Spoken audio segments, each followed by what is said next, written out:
This hat was used recently, I was just told. Yeah, it's pretty much recently used. But this is a different video. And we're not going to talk about anything to do with what I talked about just a minute ago. I'm going to move on and we're going to ask if anybody has any really good questions. And usually there's going to be somebody who's going to say, my little hidden earpiece here, something. And okay, so just a minute, I got to listen.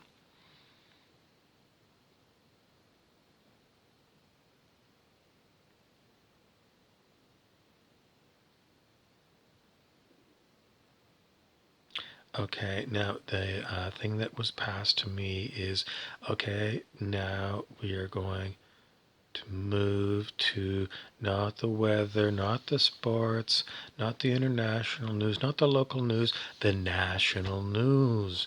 Okay, which nation are you in? Someone says they're in the Nation of Islam. No, no, no, no, no. What? No, we're not gonna. Don't worry. Whatever nation you're in, it doesn't matter.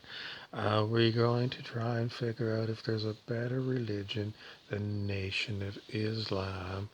Um, I don't know. I backed myself in the corner because we heard today there was a quote by Malcolm X, and I don't know. Apparently, it was a very good rebellious message. Malcolm X, who was a Nation of Islam, one of the leadership team of that particular denomination.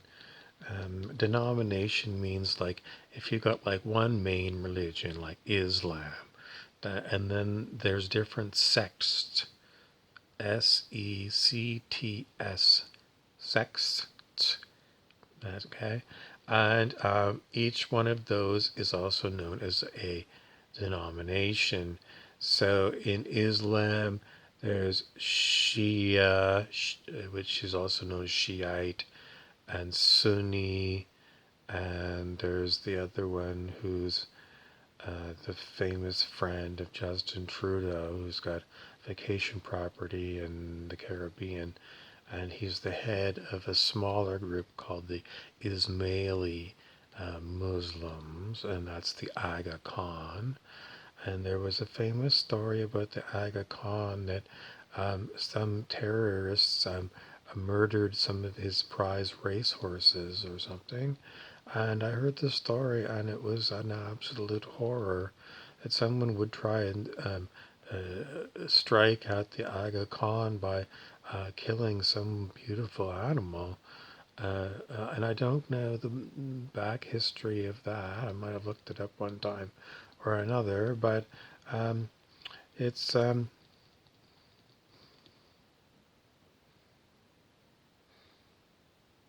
it's New Year's Eve, and I should go look and see if there's a Saturday Night Live from a New Year's Eve from New Year's Eve's past.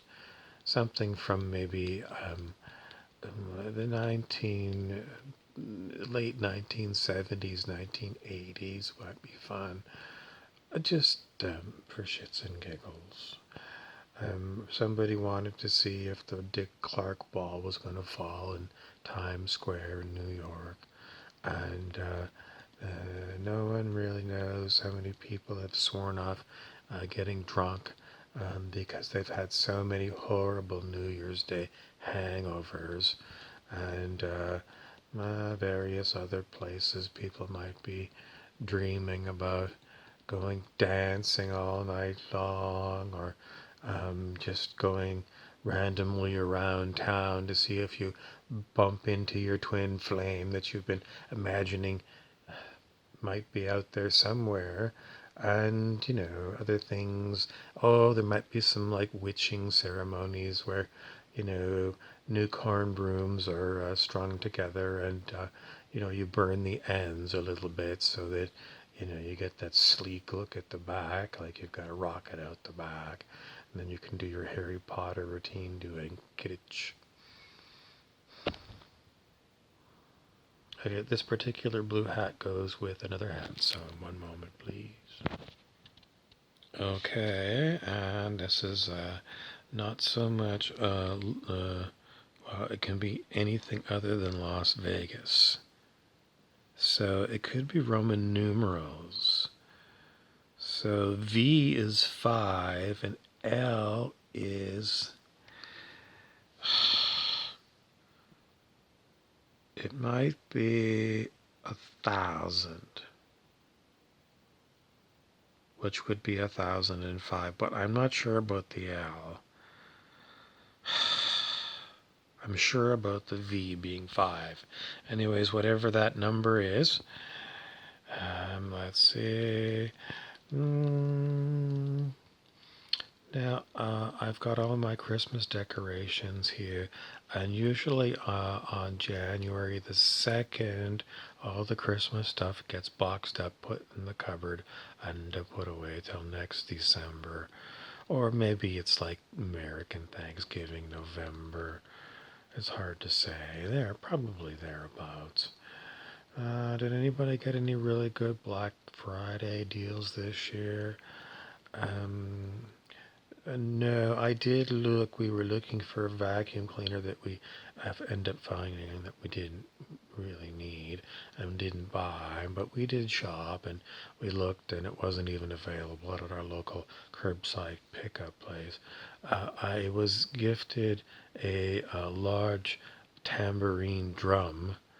What do you call that? It's like a single large bongo drum by the lady Notochord, and then afterwards we had a large time understanding how we are going to ever use it, because we gifted it once and it immediately bounced back to us, and it's been here and we've been somewhat wondering if I'm going to use it, and so far no. And think of, like, what a great time it would be if somebody had a nice like barbecue party, and you had nice music that you like maybe Dave Matthews Band, and if you had this bongo drum, you could bongo along with Dave Matthews, and that would be my best idea of how to use a drum like this. This particular drum was picked special by our group because the cover of the end of the drum is made of a synthetic material. No animal skins were used in the manufacture of it, and I believe that the body of it is plastic, not wood. Now, what else do we want to tell you? I want to tell you about not banging on your bongos like a chimpanzee. That's from Money for Nothing. And DJ Brandt has moved into the recording booth. He's going to make some New Year's Eve jingles. So stay tuned for our New Year's presentation.